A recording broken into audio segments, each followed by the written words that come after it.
Tu n'es pas Emmanuel seulement dans les victoires, tu es Emmanuel même avant les victoires.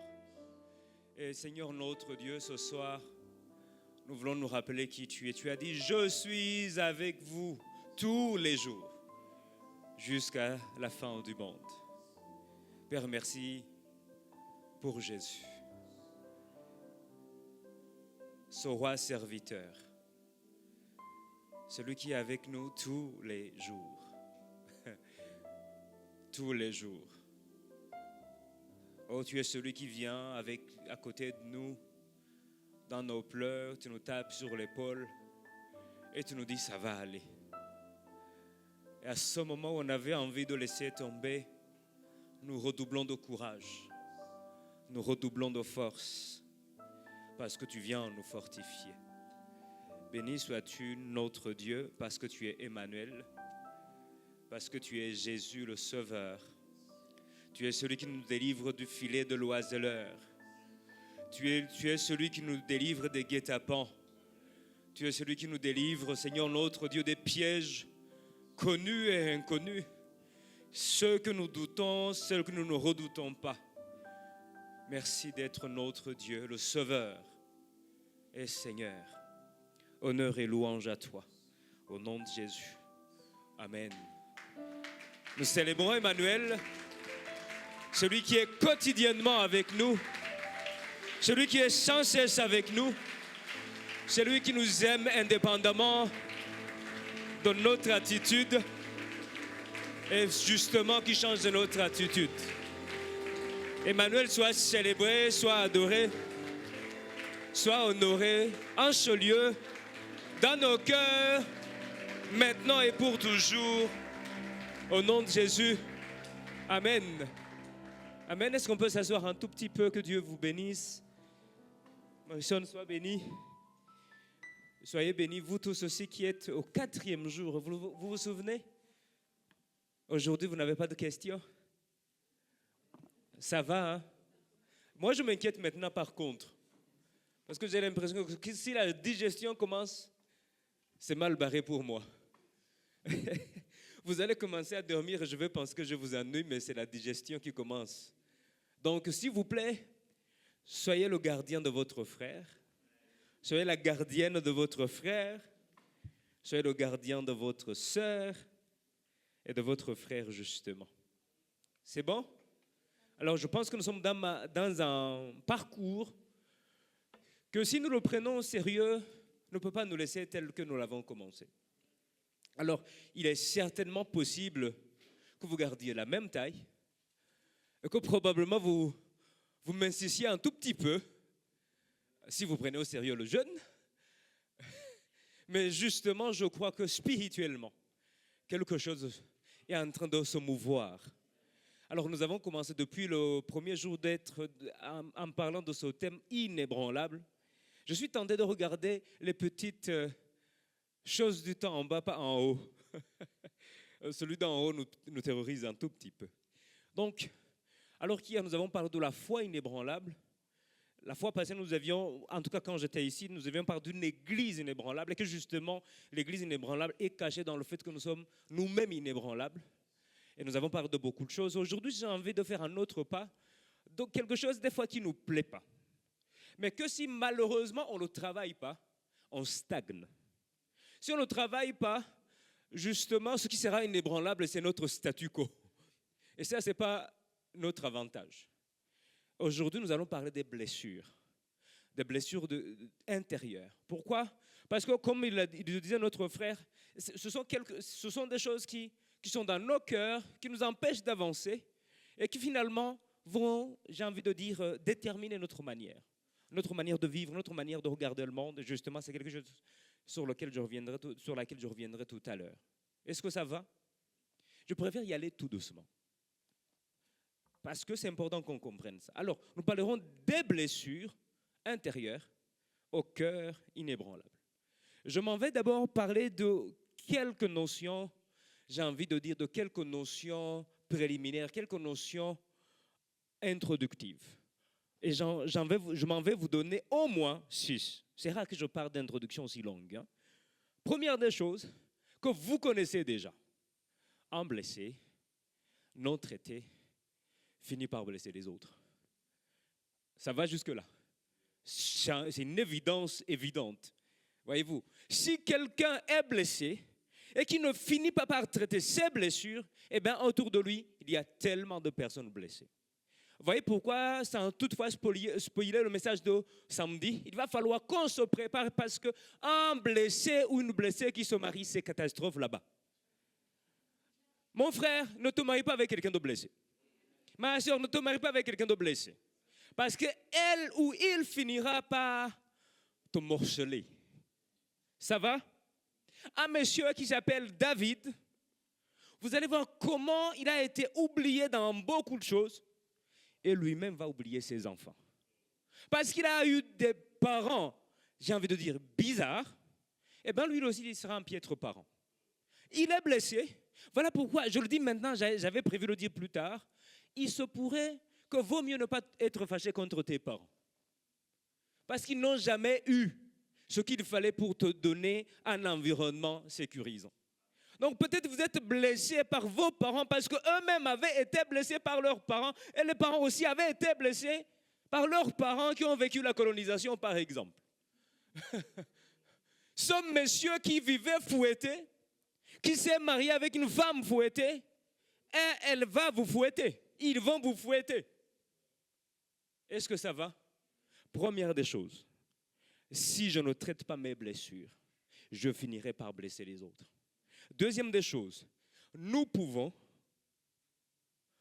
être la cause des blessures ou subir les blessures. Et personne n'est épargné. Il se pourrait que je vous ai déjà blessé autant d'années qu'on est passé ensemble ici. Autant que je peux être le sujet des blessures, je peux aussi être l'objet des blessures. Donc personne n'est épargné dans cette affaire. Ça va? Qu'on se dise la vérité. Dans l'église, on n'est pas blessé? Vrai ou faux? Donc il se pourrait que cette semaine, vous avez blessé quelqu'un malgré le jeûne. Il se pourrait que vous avez été blessé malgré le jeûne. Donc cette affaire nous concerne tous. Ça va jusque-là? Troisième chose. Les blessures façonnent notre manière de vivre et notre perception du monde autour de nous. Ça va jusque-là? Je n'ai pas le temps de détailler les choses, mais je pense que vous connaissez l'histoire de Méphibosheth, qui va être l'enfant de... Qui est l'enfant de qui? On ne vous a pas demandé de jeûner, la Bible. C'était la chose qu'il fallait manger vraiment en exagérant, quoi. C'était l'enfant de qui? De Jonathan. Et on nous dit qu'il est estropié. Et qu'à un moment, il va se retrouver en train de vivre où? À Lodbar. Vous savez, le mot Lodbar, l'eau, c'est là en arabe, hein, c'est non. Et Davar, ça veut dire quelque chose ou pâturage. Donc, soit il vit dans un endroit où il n'y a rien, ou dans un endroit où il n'y a pas de pâturage, d'où le mot désert. Ça va jusque-là. Et du moment où David va le chercher pour revenir, nous sommes dans 2 Samuel, chapitre 9, verset 8, il va dire, pourquoi le roi se préoccupe-t-il de moi, un pauvre chien crevé? Je vous ai dit, les blessures façonnent notre manière de vivre et de faire quoi? Et de voir le monde autour de nous. Est-ce que vous me suivez toujours? Et du coup, cet homme va essayer de se définir comme un chien. Rappelez-vous, c'est un prince. Parce que quand même, son grand-père était roi. Donc, de prince à chien. Rappelez-vous, chez les Juifs, un chien est considéré comme impur. Ça va? Dans quelques cultures aussi, apparemment. Sauf quelques-uns qui en mangent un peu. Et du coup, pourquoi il est considéré comme un animal impur? Parce que, rappelez-vous, si vous connaissez, vous avez lu Lévitique, vous savez qu'on n'a pas le droit de toucher un cadavre. Et le chien mange les cadavres. Donc c'était des chiens errants. C'est pas comme aujourd'hui, on en a dans nos maisons. Non, à ce moment, ce sont des chiens errants. Et souvent, qui vivaient en meute. Non, ne cherchez pas quelqu'un qui a un chien à la maison. Écoutez seulement. Hein? Les choses ont changé. Hein? Je sais qui vous est en train de chercher comme ça. Voyez-vous? Et du coup, parce qu'il mange sale, et que surtout il mange les cadavres, il est impur. Et du coup, il va se considérer lui-même comme un animal. Mais ce n'est pas impur seulement, crevé. Vous imaginez comment il se voit cet homme. Donc il est blessé parce qu'il devrait vivre autre chose, mais ce qu'il vit, c'est parce qu'il était appelé à vivre. Et du coup, sa manière de se voir et sa manière de voir les choses autour de lui a été biaisée. Rappelez-vous, et vous l'aurez remarqué, si vous avez rencontré des enfants qui ont manqué de tout, des parents qui ont manqué de tout en étant enfants, ils sont en train de gâter leurs enfants. Vous l'avez remarqué, non? L'enfant veut ça, on donne. L'enfant veut ceci, on donne. L'enfant veut ceci. Au fait, c'est un parent qui est en train d'éduquer un enfant avec ses blessures. Des fois, malheureusement, il peut arriver que je n'ai rien à lui donner de ce qu'elle demande. Mais des fois aussi, je le dis non par principe. Quand vous voyez un enfant il demande, donne, il demande, donne, il demande, donne. C'est un parent blessé. Et du coup, qui est en train d'éduquer les enfants avec ses blessures. Ça va? Non, il ne faut pas qu'il vive, souffre comme j'ai souffert. Papa, tu n'es pas encore guéri. Parce que si tu es guéri, tu sais que ta souffrance n'est pas, j'ai envie de dire, un droit pour qu'un enfant soit gâté. Parce qu'il grandira dans des conditions où il n'a pas de rapport mesuré dans la société. Il pense que tout ce qu'il a envie, c'est toujours donné. Et le jour où il manque, même s'il est marié, il dira, papa, je souffre. Au fait, vous voyez comment on a de gâter quelqu'un plus tard, n'est-ce pas? Une fille qui a toujours été gâtée, elle rencontre un frère qui a des problèmes, elle ne peut pas patienter pour travailler avec lui, pour qu'il devienne quelque chose. Papa, maman a éduqué les enfants avec des blessures.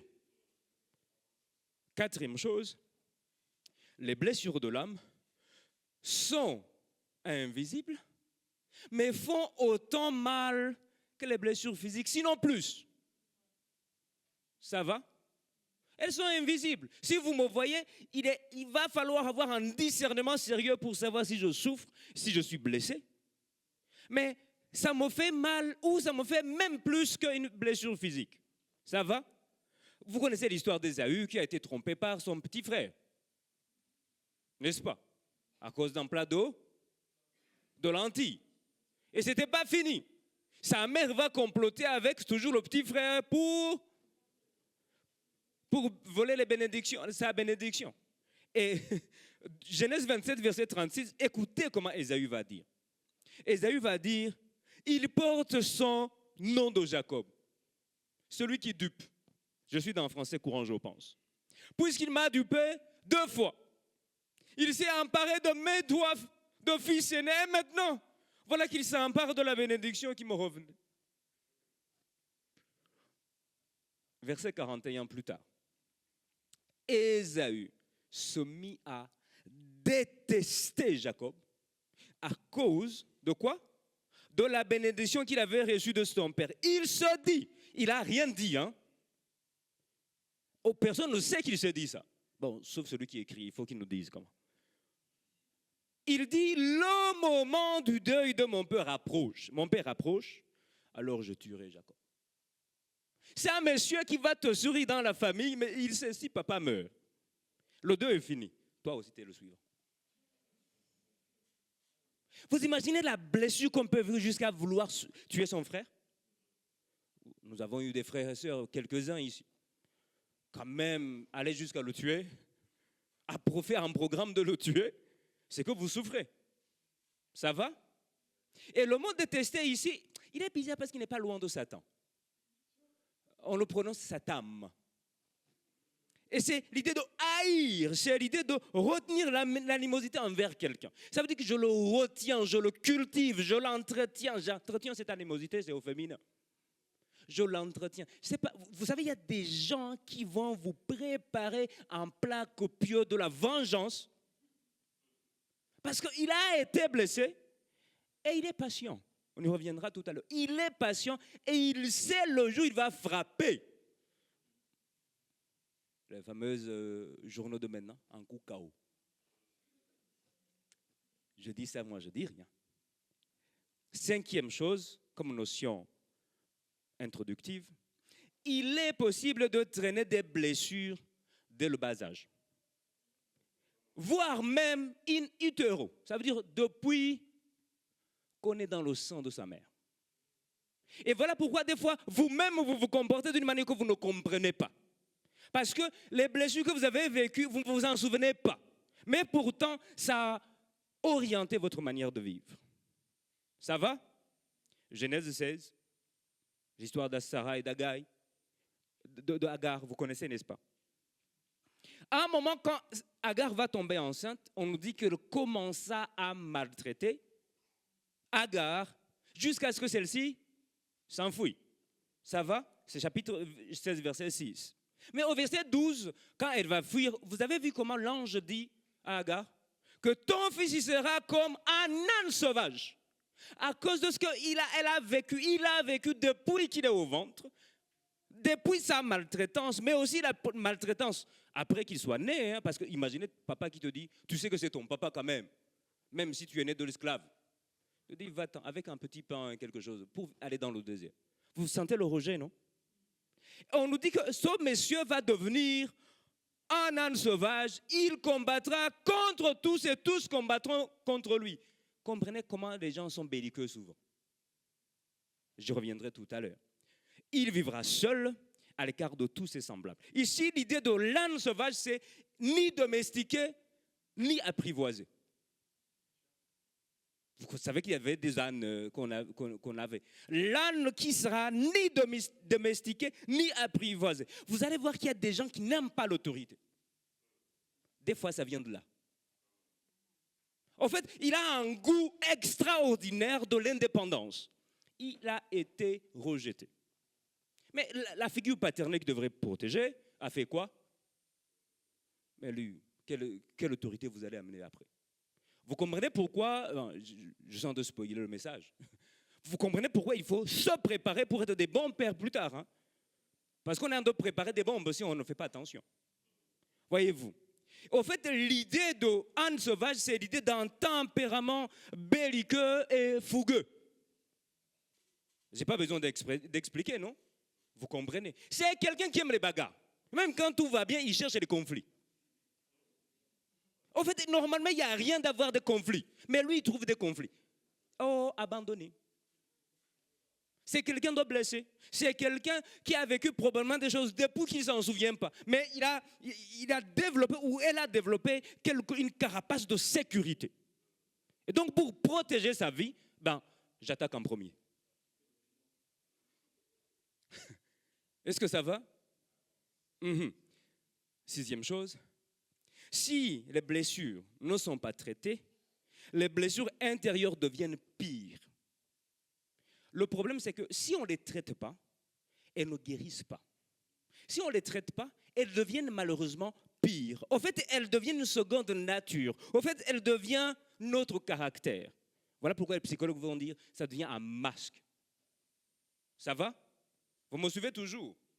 Rappelez-vous de l'histoire de Naomi. Elle va vivre le deuil de la perte de sa famille. Ça va? Et à un moment, elle va se convaincre elle-même qu'elle n'est plus Naomi. Naomi, ça veut dire douceur ou grâce. Hein?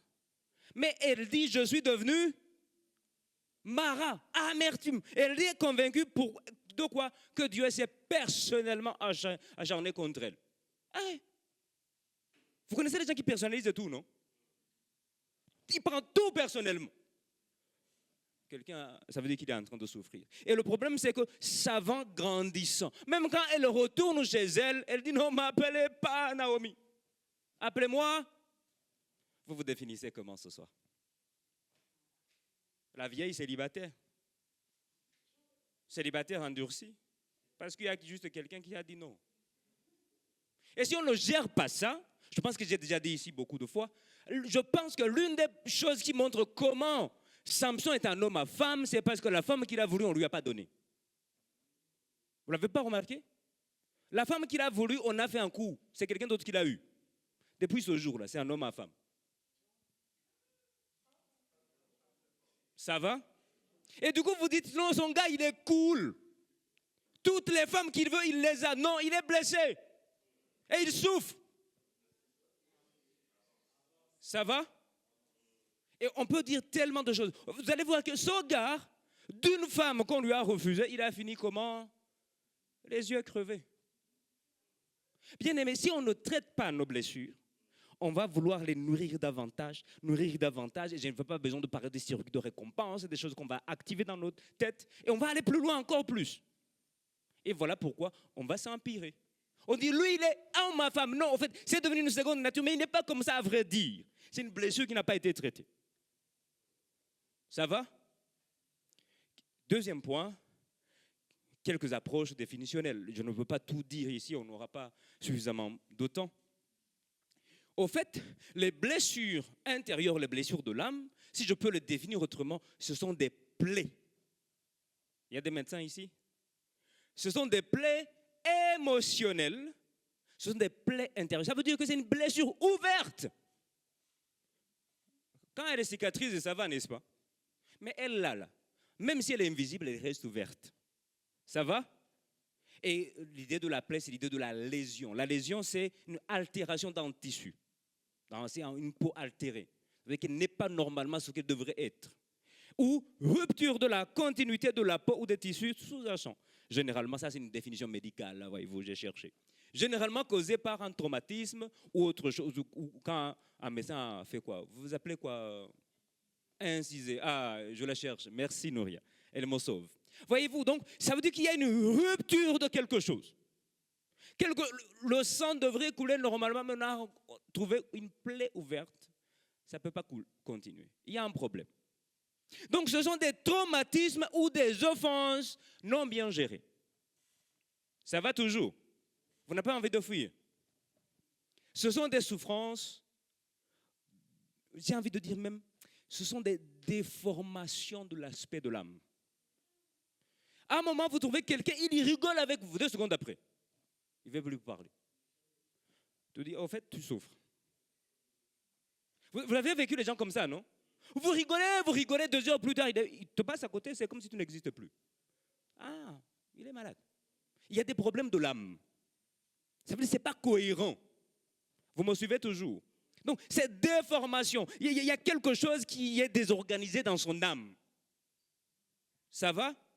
Rappelez-vous, de Psaume 42, hein, on n'aura pas le temps de le lire. À un moment, au fait, ils sont en train d'écrire depuis l'exil, donc ils sont en dépression. Ils se souviennent de Jérusalem, ils se souviennent de beaucoup de choses. Ils vont dire quoi au verset 7? Mon âme est abattue au-dedans de moi. Au verset 10, ils vont dire, pourquoi dois-je marcher dans la tristesse? En fait, il sait qu'il marche dans la tristesse. En fait, vous savez que vous souffrez. Mais l'âme est déformée. Est-ce que ça va? Alors, les blessures vont se manifester souvent par des réactions exagérées. Au fait, l'offense faite et la réaction, c'est bizarre. C'est quand même trop grand. Vous avez remarqué ça, non? Donc, réaction exagérée, c'est ce qu'on appelle l'hypersensibilité, ou inappropriée. Vous allez voir un homme qui a trompé sa femme, il va dire non, c'est pas grave. En fait, inapproprié, c'est banalisation d'un problème grave. Il y a des gens, vous êtes ensemble, au moment où il fallait rigoler, eux, ils sont contents. Ils sont tristes. Et autant il fallait rire, eux, ils sont tristes. Il y a quelque chose, il y a un problème. Normalement, cette information devrait réjouir tout le monde. Mais vous, vous êtes comme ça. Bon, je ne suis pas en train de vous indexer, je n'ai pas remarqué hier. Le couple d'avant vient d'avoir un enfant. Ah, ok, 40e. Non, on devrait se réjouir, les amis. Normalement, si tu fonctionnes bien, tu es content. Mais pourquoi il y a quelque chose. Il y a quelque chose à traiter. Donc, vous voyez que ces réactions inappropriées, réactions discordantes, ça va face aux situations. Et comment ça va se manifester? Ça va se manifester. Vous allez voir, il y a des gens. Je ne sais pas si vous les avez rencontrés. Moi, je les rencontre très souvent. Ils ont des problèmes avec tout le monde. Il a changé au moins de 10 départements dans l'église. Et dans chaque département, il n'y a pas d'amour. Mon frère, tu es sûr que le problème est dans le département? Ou le problème est chez toi? Et du coup, hein, vu qu'il est là, je n'ai que Jésus. Au fait, les gens qui disent ça, ils ont des problèmes. Hein. Non, ce n'est pas une vraie adoration. Hein. C'est une souffrance. Il y a une histoire qui me faisait rire. Quand vous arrivez, vous trouvez quelqu'un. Jésus, tu es le seul qui ne trompe jamais. Tu es le seul fidèle. Ah, apparemment, Goumen est passé là-bas où? Donc, des fois, il y a des adorations. Mais bon, tu avais besoin d'entendre de thérapie, mon frère. Mais après, heureusement que la prière aussi est thérapeutique. Hein. Vous le savez très bien. Donc, ce sont les gens qui vont aller dans la solitude, qui vont avoir toujours raison. Vous savez, il y a des gens qui ont toujours raison. Quoi que vous fassiez, ce qu'ils pensent, ils ont raison. Il ne dira jamais, je te demande pardon. Hein. C'est être faible, ça.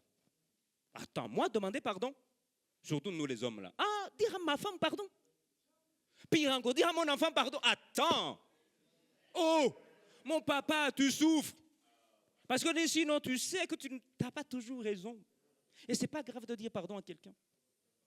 Ça va, papa africain. Hein? Ils ont souffert eux aussi. Ils ont souffert aussi. Et je peux citer tellement de choses. Alors, bien aimé, on va décrire un tout petit peu quelques blessures. En fait, vous connaissez ce livre, hein, et puis, en fait, la personne qui a inventé ce type de qui a répertorié ce type de blessure, ce n'est pas elle qui a publié le livre, donc c'est beaucoup de choses. Mais elle va citer d'abord le rejet. Le rejet va être marqué par la fuite. Si vous avez été rejeté, vous êtes quelqu'un qui porte un masque de fouillon. Ça va? Dès que vous avez peur d'être rejeté, c'est vous qui rejetez en premier. En fait, je l'ai plaqué parce que j'avais pressenti qu'il va me plaquer. Bon, en fait, vous avez un problème. Vous avez vu des choses comme ça, non? Ou vous grandissez dans juste une amitié normale. En fait, je pense que nous, on ne va pas aller ensemble. Non, parce qu'en fait, après, il te dit, j'ai peur de m'attacher. Si je m'attache et qu'il me laisse, je vais souffrir. Non, c'est sérieux, hein? C'est très sérieux. Et vous allez voir, ce sont des personnes très sensibles aux remarques. Tu lui dis, en fait, tu as bien prêché, mais à un moment, tu as dit la Jésus. Il rentre à la maison, il va pleurer. Mais c'est juste la Jésus dans toute la prédication d'une heure. Sensible aux remarques. Ça va? Difficultés relationnelles. Et ce sont des gens qui aiment la solitude. Ils ont été rejetés à un moment. Et ce sont des personnes qui aiment le perfectionnisme. Pourquoi? Parce qu'il existe dans le fait de bien faire. Vous allez voir que c'est un enfant, quand il rentre à la maison avec 20. Oh, papa regarde. Parce qu'il sait que papa ne l'aime pas que quand il n'a pas de bonnes notes. Vous connaissez les gens comme ça, non? Et du coup, il va se tuer à l'école ou elle va se tuer à l'école. Pourquoi? Parce qu'elle sait que papa ne peut que m'aimer quand j'ai... Oh, les parents, on doit guérir nous aussi. Hein. Quand l'enfant pense qu'il doit faire pour être aimé, c'est grave. En fait, vous êtes blessé vous aussi, papa, si vous gérez le cas comme ça. Maman, vous gérez le cas comme ça. Vous aimez l'enfant parce qu'il a eu des bonnes notes. Vous êtes blessé. Il va falloir traiter votre blessure aussi. Ça va? Et du coup, je peux donner l'exemple du fils aîné hein, dans Luc 15. Je ne sais pas si vous avez remarqué que le gars, il est blessé. Il a été rejeté. Regardez. Quand papa organise la fête de retrouvailles du cadet, il n'est pas à la maison. Il n'est pas à la maison. Comment, papa, tu peux organiser une fête, tu oublies quelqu'un? Il y a un problème, non? Comment tu peux organiser une fête, tu tues les trucs, tu ne peux pas... Il y a l'aîné qui est au champ, est-ce qu'on peut aller le chercher? Vous voyez qu'il y a des problèmes avec papa. Hein? Donc, vous sentez qu'il est rejeté, ce gars. Et du coup, il faut comprendre. Et qu'est-ce qui se passe encore? C'est quelqu'un qui ne demande rien. Vous l'avez remarqué, non? Il ne demande rien. En fait, il pense comme un serviteur à la maison. Ça veut dire qu'il est blessé, il est rejeté. Il vit comme un esclave dans la maison de son père, quand même. Ça veut dire que papa le considère comme... Vous savez, il y a des enfants chouchous et des autres. N'est-ce pas? Mais oui. Il y a des enfants préférés et des autres. Je ne sais pas qui m'a dit ça il n'y a pas longtemps. Il a rigolé, il m'a dit ah, parce que vous tenez votre héritier. J'ai dit non. C'est pas lui l'héritier. Ah, j'ai gardé avec 5 ans avec elle. Hein. Elle était brouillon, cobaye. Donc le gars naît 5 ans plus tard et il est l'héritier. Les deux sont héritiers. Vous voyez comment on pérennise nos souffrances africaines. Hein? Ah, c'est le fils. Non. Elle, là, je l'ai soulevée quand je ne savais même pas comment on soulève les enfants. Donc, vous imaginez si elle est grandie en sachant qu'elle est second plan. Vous imaginez les blessures qu'elle va savoir. Elle est l'aînée. Peu importe. Qu'elle soit fille, qu'elle soit quoi, elle est l'aînée. C'est tout. Ça va? Donc, ce gars-là, il a des difficultés. Même aller de dire à papa, qu'est-ce qui se passe, papa? Il appelle un serviteur, mais qu'est-ce qui se passe ici? J'étais chez toi. Va voir papa, qu'est-ce qu'il y a, papa? Non, il demande, hein? Vous comprenez qu'il y a des attitudes de rejet ici. Hein? Il a été rejeté. Et donc, il est dans le perfectionnisme. Hein? Autant d'années que je te sers. Mais papa, qui t'a demandé de servir? Quand vous avez été rejeté, vous voulez faire bien pour mériter l'amour. D'ailleurs, c'est une caractéristique. Hein. Ils ne pensent pas mériter l'amour en rejeté. Ça va? Et le masque de fouillant, c'est qu'il ne veut pas entrer après. C'est le père qui va sortir pour aller loger. Reviens s'il te plaît. J'espère que papa aussi a changé. Et en espérant que ce n'est pas les chats qui sont en train de sauter sur nos tentes comme ça. Voyez-vous? Et on peut citer d'autres exemples. Alors, deuxième blessure, c'est l'abandon. Quelqu'un qui a été abandonné va porter le masque de dépendance émotionnelle. On a peur d'être abandonné. On a un besoin démesuré de soutien, d'attention et d'amour. Alors, je vous donne un truc qui est grave. Ce sont des gens qui peuvent se rendre malades ou victimes pour que vous les aimiez. Il est capable de manger un produit qui va le rendre malade pour que vous soyez là. Ah, comment ça va? Oh, en fait, je serai là pour toi. Elle peut se rendre malade. En fait, c'est quelqu'un qui a été abandonné, qui a maladivement besoin d'attention. Il a bien prêché, elle a bien conduit. Si vous ne dites pas que c'était bien, il rentre en déprime. Il a besoin d'attention. Comment ça s'est passé? En fait, j'attends qu'on me dise. Vous êtes blessé? Vous voulez prouver quoi? Avancez seulement. Donc, ils vont être dans la dépendance émotionnelle. Eux aussi, ils ont peur de mériter l'amour. Je vous donne un cas. Tamar. Genèse 38. Hein, la première Tamar, parce que vous savez, il n'y a pas que la seule Tamar. C'est la veuve de Judas de 2 fils. Vous savez, non? Le premier, comment il s'appelle? N'est-ce pas? Le deuxième, c'est Onan. Et Judas va lui dire, en fait, quand le troisième sera grand, vous connaissez l'histoire, n'est-ce pas, dans le judaïsme ancien, c'est que quand l'aîné meurt, l'épouse a le deuxième fils. Et quand aussi, ça continue comme ça. Hein. Et du coup, Judas a dit, hey, cette femme, on dirait, elle a des trucs bizarres, ça tue mes enfants. Et la règle, c'est que quand vous n'avez plus de fils, vous retournez chez vous, chez les parents. Et on lui dit, retourne chez tes parents pendant que mon fils grandisse. Mais elle a compris. Parce que ça a pris beaucoup de temps. Le fils a grandi. On n'est jamais parti la chercher. Donc, elle a été abandonnée. Qu'est-ce qui va se passer? Elle va piéger Judas. Elle va se parer en prostituée. Vous connaissez l'histoire, n'est-ce pas? Au fait, ces gens-là sont prêts à tout. Prêts à tout pour être aimés. Prêts à tout pour avoir l'attention. Prêts à tout. Ils peuvent non seulement se piéger eux-mêmes, mais vous piéger vous. Ça va? Elle est prête à tout pour être aimée. Vous connaissez la suite. Parce qu'elle avait été rejetée, elle va orchestrer des choses, des manipulations pour qu'on fasse attention à elle. Ça va? Vous connaissez? Ne regardez pas quelqu'un autour de vous comme ça. Il va penser que c'est à lui que vous pensez. Troisième blessure, j'aurais aimé vraiment détailler, mais c'est important des fois. Je veux qu'à la fin de ces moments, on puisse dire, qu'est-ce qui ne va pas chez moi? Je suis blessé où? Pourquoi on apporte ces blessures à Jésus? Et il va nous guérir. La troisième blessure, c'est l'humiliation. Et quelqu'un qui a été humilié, et c'est un mot dur, hein, pardonnez-moi, c'est un masochiste. Vous savez, les masos, c'est quelqu'un qui a tendance à se placer dans des situations d'échec. C'est quelqu'un qui a tendance à chercher des situations difficiles pour satisfaire. Il y a quelque chose, il est toujours satisfait par la souffrance. Voyez-vous, hein? Ce sont des gens qui aiment s'autocritiquer. Ah, je suis nul. Avec ma grosse tête là, vraiment.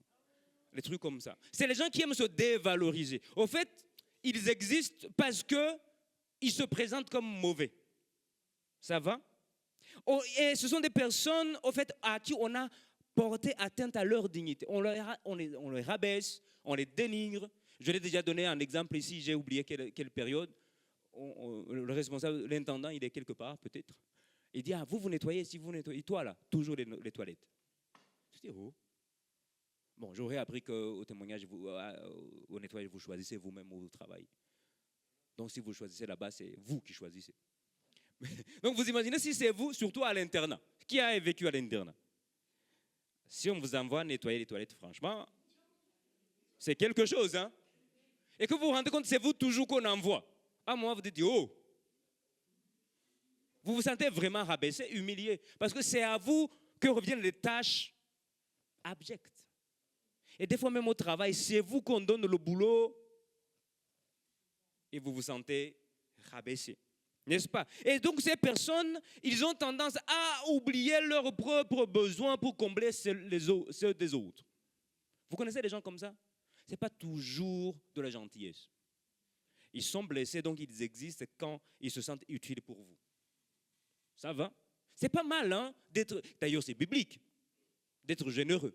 Mais vous ne pouvez pas vous oublier. Vous savez, il y a des gens qui sont capables de ne pas payer le loyer pour vous aider, vous.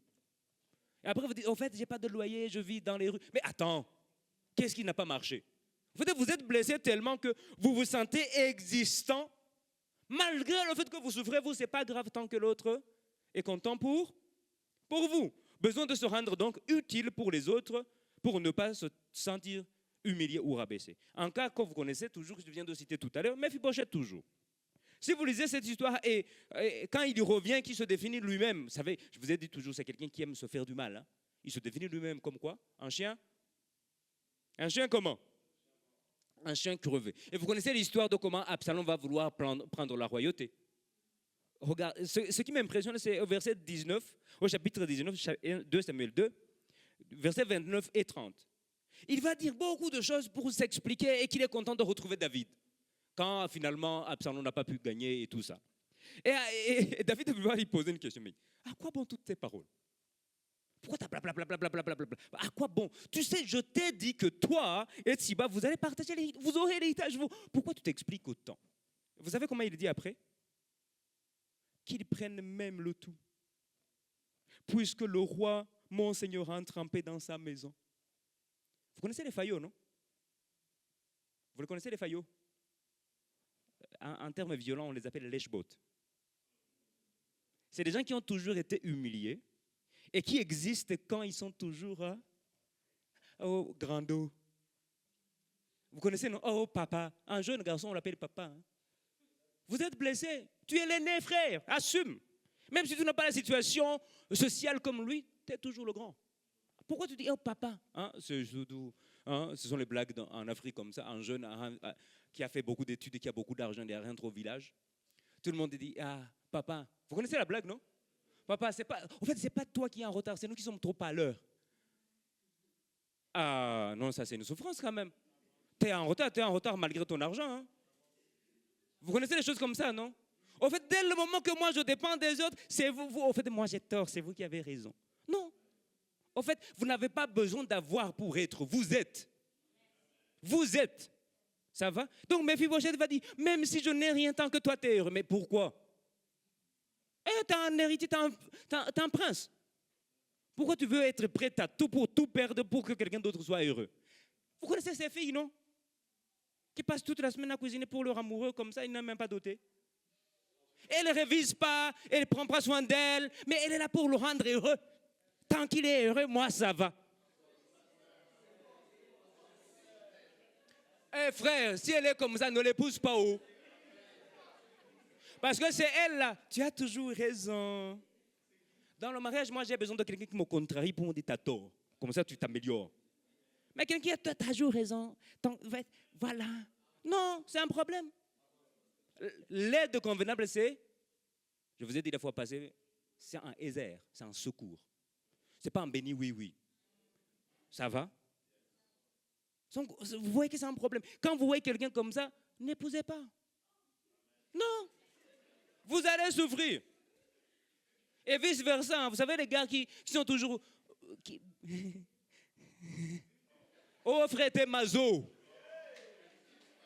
Tu existes parce que tu rends heureux les autres. Mais quand est-ce que toi tu vis? Ça va?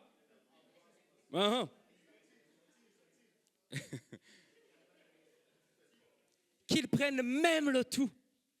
Tant que toi, tu es revenu en paix. Est-ce que vous voyez qu'il y a un dysfonctionnement dans sa pensée? Pourquoi on doit prendre tout? Vous mangerez à la sueur, mais pourquoi quelqu'un d'autre mange à la sueur de ton front à toi? Vous voyez que vous avez un problème, hein?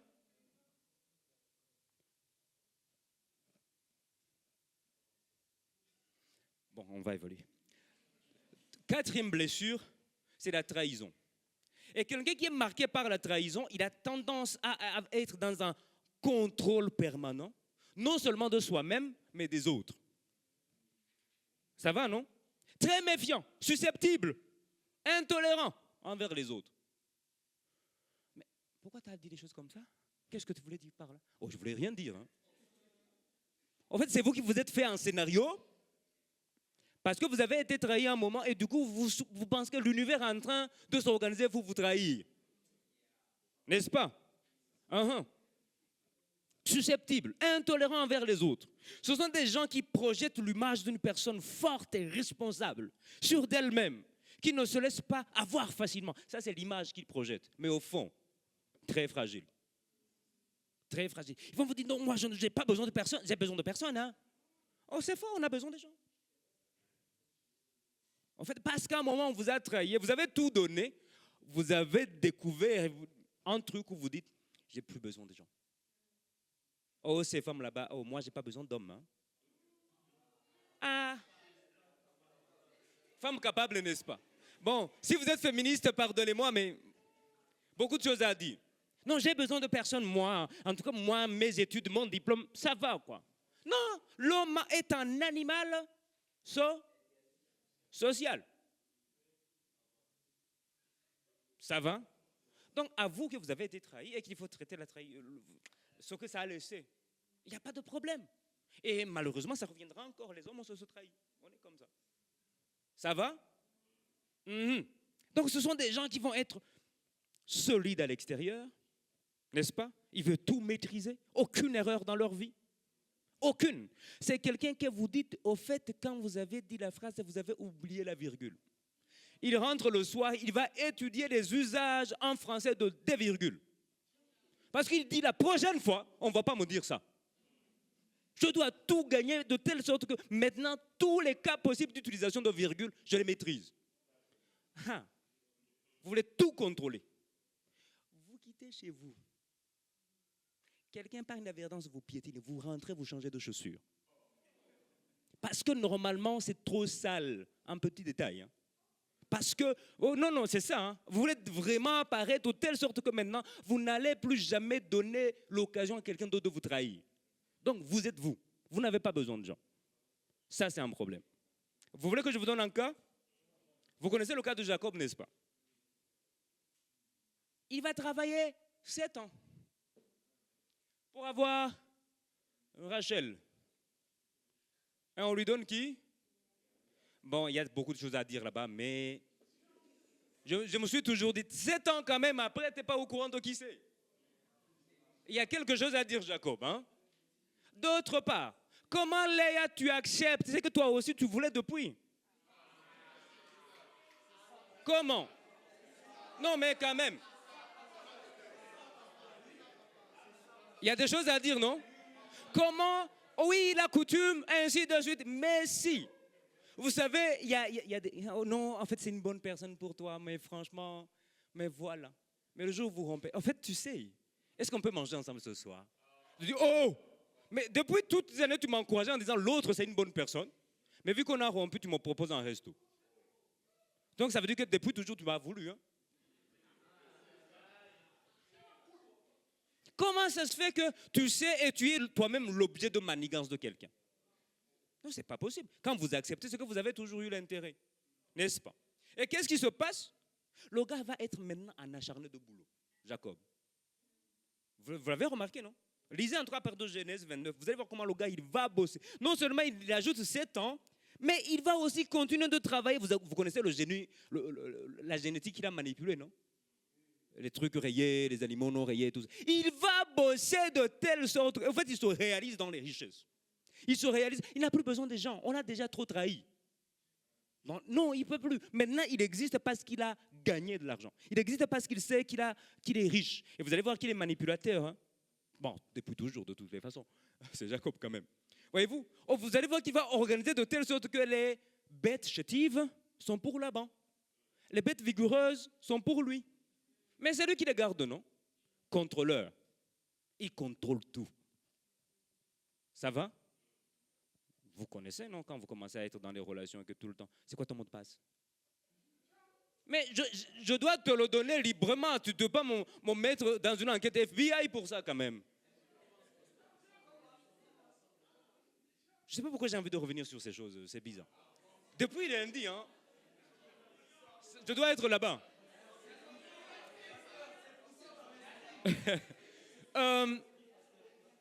Moi, j'ai rencontré quelqu'un qui est dans une relation où le gars lui dit, avant de sortir le manteau, tu me montres comment tu es habillé. Et je dis, maman, oui, vite. Parce qu'il est contrôlant. Et si c'est maintenant avant qu'il te marie, imagine après. Mais non, en fait, il m'aime trop, il est trop jaloux. Non, il souffre. Non, en fait, la jalousie dans le couple. Non, non, non, il a des problèmes. Et si vous persistez avec cette personne-là, vous allez voir, malgré tes diplômes, tu ne quittes jamais la maison. À vrai dire, le gars, il a des problèmes de lui-même, mais il les projette sur.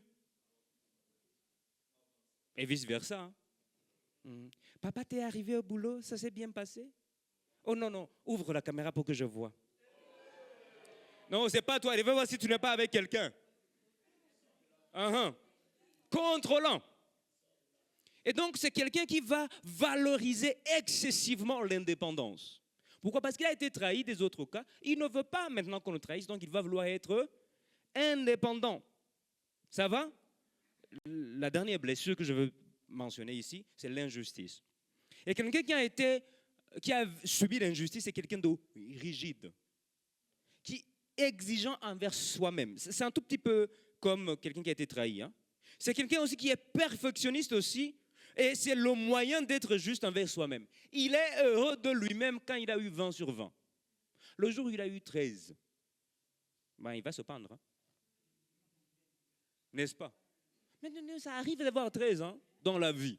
Ça arrive d'être moyen, au moins dans un domaine de ta vie, tu es moyen quelque part. En tout cas, moi, je suis même moins moyen en maths, hein, voyez-vous. Mais oui, il n'y a aucun problème. Hein. C'est quelqu'un qui est très sensible, mais qui ne vous le montrera jamais. Ça va? C'est quelqu'un qui passe pour une personne de froide, d'insensible, de sèche. Alors, je pense que j'ai déjà mentionné ce cas ici, je le ramène ici. C'est Absalom. Absalom, vous savez, c'est l'autre cas Tamar. Comme quoi, il ne faut pas appeler votre fille Tamar. Quelqu'un dit, mais je connais quelqu'un comme ça. Non, non, il faut aussi quand même réfléchir avant de donner les noms. Hein. Il y a quelque temps, j'ai vu en Europe quelqu'un qui était en procès parce qu'il veut appeler son enfant Lucifer. Vous savez que c'est un nom interdit en France, hein, comme Adolphe aussi, voyez-vous. Parce que Adolf Hitler, voyez-vous. Donc, et il dit non, moi je veux le prendre pour son étymologie. Vous savez, Pharaon en grec c'est porté, et Lucie c'est porteur de lumière, donc, voyez-vous. Et donc il dit, moi j'aime pas ce que. Non, non, mon ami, il y a ce que ça a donné, il y a une charge de la société. Même si le gentil, par exemple chez nous, si on nous dit tu es le gentil c'est quoi? C'est un lieu des asiles, non? C'est les gens qui sont. Donc, n'est-ce pas? Quoi, le gentil?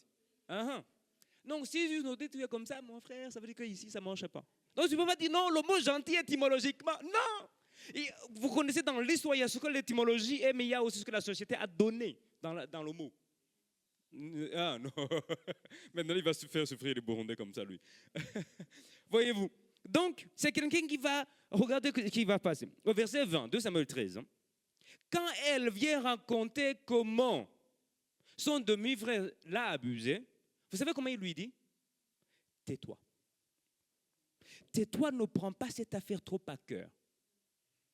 Vous comprenez qu'il y a déjà un problème. Et il ajoute, il dit, quand vous lisez au verset 20, on dit, il ne dit pas un mot à Amnon. Vous savez, quand même, si quelqu'un a maltraité votre fille, votre soeur, vous n'avez pas rien dit. Vous pouvez au moins dire, explique-moi qu'est-ce qui s'est passé.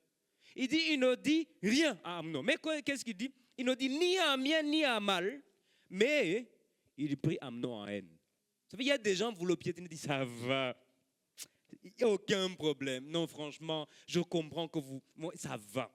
Moi, il y a des ça va dont j'ai peur. Hein. Parce que ça veut dire que le retour du bâton. Vous connaissez les gens comme ça, non? Vous faites insensible. Vous faites quelque chose, mais non, ne vous excusez pas, ça va. Ah, tu ne m'as même pas permis de m'excuser. Donc, ça veut dire que tu ne veux même pas qu'il y ait capitale excuse. Ok. Vous regardez verset 23. 2 ans après. 2 ans après, il met un plan de vengeance à exécution. Quand il sera le temps de tondre les moutons et tout ça, là, il va dire à son... on va faire comme ça, on va le tuer. 2 ans après, quelqu'un qui n'a jamais rien dit. Vous connaissez les gens, chaque fois c'est pas grave. C'est pas grave. Le jour où ça va exploser. Alors si vous êtes c'est pas graviste, il va falloir traiter le cas. D'accord? Est-ce que ça va? Alors bien aimé, j'ai décrit comment quelques blessures fonctionnent. On ne peut pas tout dire ici. Mais ce que j'aime avec Dieu, c'est qu'il y a une guérison possible. Il y a une guérison possible. Vous savez, je pense que vous avez lu la méditation, du moins dans le groupe, que quand on parle des blessures de l'âme, c'est l'idée de cœur brisé. C'est cœur meurtri. Et ce que j'aime bien, c'est l'une des premières missions de Jésus. Quand il est en train de lire le livre d'Ésaïe dans Luc 4, il dit « L'Esprit du Seigneur est sur moi car il m'a oint pour annoncer la bonne nouvelle. 2, aussi vite que ça soit, pour guérir les cœurs brisés. » Bien-aimé, ton cœur brisé concerne alors là à un point Jésus. C'est parmi, quand il décrit, il lit son cahier de charge, le deuxième point là, ton cœur. Ça va? Je ne sais pas comment on l'a fracassé, je ne sais pas comment on l'a froissé, mais Jésus est tellement intéressé par ton cœur à un niveau que tu soupçonnes. Tu ne soupçonnes même pas. En fait, il va dire, il m'a oint pour annoncer la bonne nouvelle, pour guérir le cœur brisé. En fait, la version qu'il va lire, Luc nous dit qu'il le lit et il est écrit en grec. Hein? Mais du coup, la version originale, elle est comment? De Ésaïe? Si vous avez suivi quelques cours, elle est en hébreu. C'est l'idée de briser, casser en morceaux, écraser, déchirer. Vous vous sentez écrasé? Ça concerne Jésus.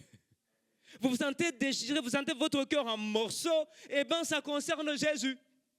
Au fait, et ce qu'on va rendre dans le Nouveau Testament, ce n'est pas l'idée de blesser dans le sens de briser, de casser de morceaux. Mais ce qu'on va comprendre dans le Nouveau Testament que Jésus vient faire, c'est l'idée de délivrer les captifs. En fait, quand vous êtes blessé, vous êtes prisonnier. Vous êtes prisonnier d'une expérience, prisonnier d'une circonstance, prisonnier d'un regard, prisonnier d'une parole. Vous êtes prisonnier. Et il dit, il vient dire aux prisonniers, vous êtes libres. Ça concerne Jésus bien-aimé. Donc, et l'idée, le mot qu'on utilise ici, c'est l'idée d'être captif à la pointe de la lance. Vous avez regardé les films anciens, non? Quand on attrapait quelqu'un, en fait, on n'a même pas besoin de chaîne. Toutes les épées sont ici, sous sa gorge comme ça. C'est le mot qu'on utilise. Hein. C'est comme avoir une lance ici. Il dit, si vous qui avez une lance ici, quand vous bougez, elle perce. Je viens vous dire, cette lance ne vous fera rien. Elle est là peut-être, elle est là dans votre cœur, elle est là à côté de vous. Mais cette lance, parce que Jésus arrive, elle vous fera rien. Ça va? Mais oui, donc Jésus est concerné. Donc Dieu veut nous guérir. Dieu veut vous guérir. Peut-être c'est depuis votre enfance. J'ai déjà entendu des cas où maman a dit à sa fille, tu ne deviendras rien. Alors qui va lui dire que tu deviendras quelque chose? Et comment quelqu'un pourrait être crédible qui sera crédible après ça? Vous connaissez, moi, à un moment, à tour de 8 ans, mon père, c'est mon idéal. Sauf que le problème, je ressemble à ma mère. Et donc, à chaque fois, on me dit, tu ressembles à ta mère. J'étais, non, pourquoi je ne ressemble pas à mon père? Et à chaque fois que mon père m'a regardé en me disant, tu m'as déçu. Parce que je suis tellement omnibulé par lui. Donc, vous imaginez, papa, que vous idéalisez. Il vous dit, mais toi là, j'ai rencontré quelqu'un, on lui dit, si ce n'est pas tes diplômes, ta beauté vraiment, qui va t'épouser toi? Au moins, gagne un diplôme. C'est papa qui dit ça. Frère, même si vous êtes poète comme qui, vous lui dites, elle est belle. Elle dit, bah, même mon père dit que je suis moche. Je vous ai déjà donné un cas ici, il y a des gens chez nous qu'on appelle macrocéphale. Grosse tête. Frère, c'est quelqu'un qui, s'il pouvait, chirurgie esthétique, on coupe. Non, vous n'avez aucune idée de la lourdeur que des gens traînent. Hein? Des fois, on se voit ensemble ici, ça prie. Mais en fait, la prière qu'on voit, ça cache les blessures. Il y a des gens de lundi à lundi, ils sont dans les ministères. Je vous avais dit, quelqu'un qui a été trahi, il va se tuer à la tâche. Oh, pasteur, vous avez vu ce que j'ai fait? Non, ça ne regarde pas. Jésus a vu. Mais parce que vous avez été trahi, vous voulez exister par les choses. Non, il y a des frères ici, des sœurs, vous n'êtes pas zélés, vous êtes blessés. Et nous nous disons, c'est un frère génial. Là. Non! Il veut exister par le ministère, parce que sans le ministère, il n'est rien. J'ai toujours dit avec mes amis pasteurs, si on vous enlève le titre pasteur, vous êtes qui? Vous avez déjà vu des gens qui disent, oh moi je m'appelle pasteur Thierry. Non, ce n'est pas mon nom, ça c'est un poste. Ça ne me définit absolument pas. Ça c'est ce qu'on m'a donné dans l'église évangélique au Maroc. Demain je vais ailleurs, je suis un membre lambda. Et ça ne me dérange pas. Oh j'aime bien même d'ailleurs. Allez, vous savez que c'est une responsabilité. Vous savez quand vous êtes dans un culte, vous êtes anonyme, ça fait du bien. Vivez votre culte, il n'y a pas de regard de responsabilité. Mais il y a d'autres, moi je m'appelle prophète. Moi on ne t'appelle pas prophète, ça c'est un titre qu'on t'a donné. Mais vu qu'il est blessé, il veut exister par quelque chose. Anciens qui êtes là, si l'année prochaine vous n'êtes pas voté, vous êtes qui?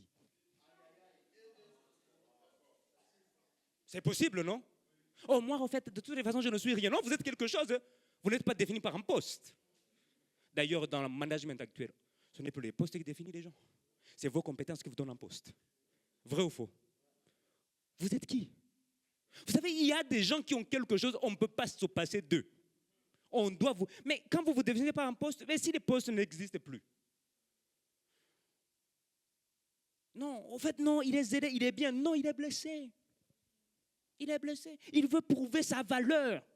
Non, vous n'avez pas besoin de prouver. Bien aimé, on n'a pas besoin de dire qu'il y a le soleil. Le soleil, il est là. On le sait. D'ailleurs, on le sent à Marrakech. Hein. Quand on est à 48, on ne peut pas... C'est ça. Ce que vous êtes, on n'a pas besoin de le dire. Mais Méphibosheth, tu n'as pas besoin de toutes ces paroles pour prouver ta loyauté. David a vu, tu es loyal. Non, mais en fait, vu que j'ai dit, non, tant que tu reviens en paix, non. Ça veut dire que vous avez un problème avec votre identité. Ça va? Et dès le moment que vous avez un problème avec votre identité, je connais quelqu'un qui a restauré notre identité. Bah oui, il dit, vous avez été bénis de toutes sortes de bénédictions. Et celui-là, il dit, je vous ai connu même avant la fondation du monde. Même si quelqu'un m'a dit, il y a une semaine que je ne suis rien, je sais quelqu'un qui m'a créé en disant, je suis à son image et à sa ressemblance. Et ça me suffit. Non, en fait, il y a quelqu'un qui m'a dit, je suis moche. Moche de qui? C'est son problème. Moi, je sais que je suis créé à l'image et à la ressemblance de Dieu. Vous me traitez de moche, c'est votre souci. Hein? Moi, je sais que je suis de l'éclat de la gloire de Dieu. Donc, vous comprenez, chers amis, qu'à un moment, les blessures vont biaiser notre identité, vont biaiser notre manière d'être, vont biaiser nous. Et du coup, on est devenu comme une éponge. On est devenu comme une éponge. Ésaïe 61, verset 3, j'ai envie de le lire, parce que Jésus va juste citer quelques mots dans Luc. Hein. Mais Ésaïe 61, verset 3, il va dire, au fait, ce que Dieu... J'aimerais que vous le lisiez dans votre version, surtout Louis II. Si vous avez Louis II, lisez-le. On va le lire ensemble. Hein? Bon, il est là. Est-ce qu'on peut le lire ensemble? Pour accorder aux affligés de Sion, pour leur donner quoi? Un diadème au lieu de la cendre. De leur donner quoi? Une huile de joie au lieu du deuil. Un vêtement de louange au lieu d'un esprit abattu. Afin qu'on les appelle des térébintes de la justice. Une plantation de l'Éternel pour servir à... Voici ce que Jésus fait quand il te guérit.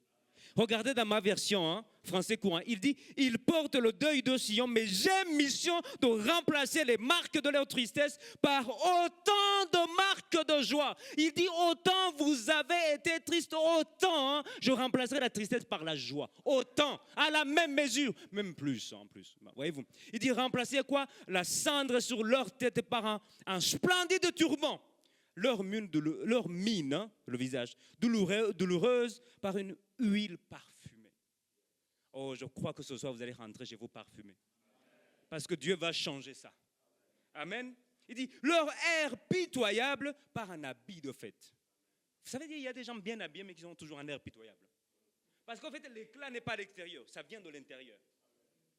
J'ai toujours dit aux gens, si quelqu'un ne s'aime pas, on aura du mal à l'aimer. Vous l'avez remarqué, non? Si quelqu'un ne s'apprécie pas, même si c'est difficile de l'aimer.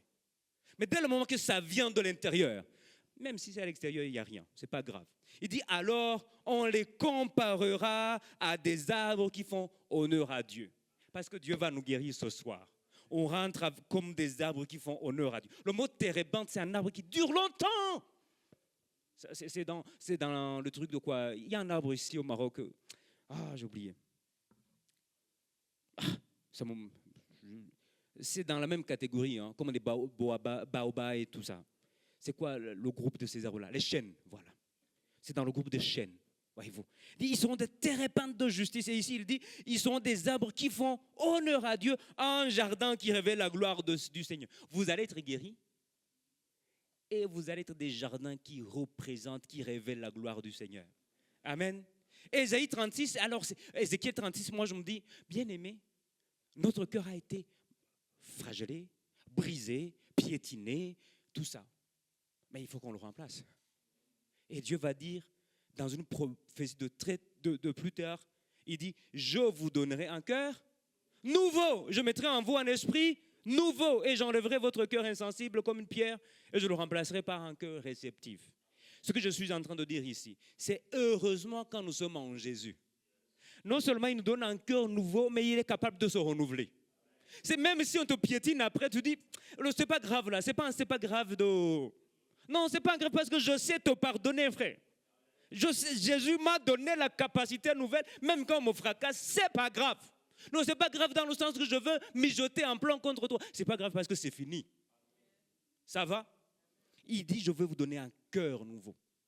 Bien aimé, c'est en Jésus seul que nous pouvons avoir un cœur nouveau. Si on reste dans les histoires du passé, ben on va souffrir. Mais Jésus promet. En fait, Dieu promet qu'il y aura un moment, et c'est maintenant, chers amis, c'est déjà passé, que nous aurons un cœur nouveau. Vous avez envie d'être guéri ce soir. Je ne sais pas ce que vous trimballez. Je ne sais pas la personnalité qu'on vous prête. Parce que justement, vous souffrez. Donc, vous avez travaillé des carapaces. Vous avez travaillé. J'aurais appris, c'est pour cela que la tortue a un truc dur. C'est pour cacher une fragilité ici. Vous comprenez? Et des fois, on a développé des choses, mais c'est pour cacher autre chose. Vous n'êtes pas programmé, vous déprimez, mais frère. Vous savez, j'ai rencontré un frère d'un... Bon, j'ai failli dire la paroisse, c'est grave. Voyez-vous, en fait, ce frère va changer de ville et il va passer quelques temps, il ne prêche pas. Moi, je le trouve, il déprime. Il dit, non, en fait, je ne peux pas exister sans servir. Je dis, mais servir, ce n'est pas être ici. Frère, vous avez un problème et donc vous souffrez. Ça veut dire que vous existez quand vous avez des regards sur vous. Il y a des choses à faire. Tant qu'on ne t'a pas encore programmé, vis. Et peut-être même si tu es comme ça, moi, en tout cas, si je suis passé, je ne te programme pas. Parce que ça veut dire que ta programmation est mal intentionnée. Mais oui. Non, si je le sais, je ne te programmerai pas. Si tu dis, au fait, moi, je suis triste quand je ne sers pas. Ou quand je ne suis pas au micro. Mais frère, il y a d'autres choses à faire. Ça veut dire qu'on souffre, les amis. Et donc dire au Seigneur, je n'existe que quand on me voit. J'ai oublié que le regard le plus important, c'est le tien. Alors, à un moment, il va falloir qu'on dise, ça ne sert à rien de faire semblant. Seigneur, viens me guérir. Parce que bien ami, si vous ne traitez pas les choses maintenant, ce qui va se passer plus tard, ça va être plus difficile. Je vous ai dit, les blessures non traitées deviennent pires. Et ils vont coller à votre nature, ils deviennent notre nature, ils deviennent à notre caractère, ils deviennent ce comment on vous définit. Voilà pourquoi je disais, les psychologues appellent ça un masque. Vous avez quelque chose qu'on voit, alors que ce n'est pas ça que vous êtes au fond. Venez vous exposer au Seigneur. Et je vais inviter notre frère Yvan, j'ai à cœur que ce soit qui nous conduit dans un temps de prière. Et dites au Seigneur, je viens. Je viens pour que tu me travailles. Je suis fatigué de penser que c'est des choses qui me fatiguent, mais c'est quelque chose au fond de moi qui me fatigue. Est-ce qu'on peut s'approcher du Seigneur avec vraiment un cœur ouvert? Élevons nos voix et prions.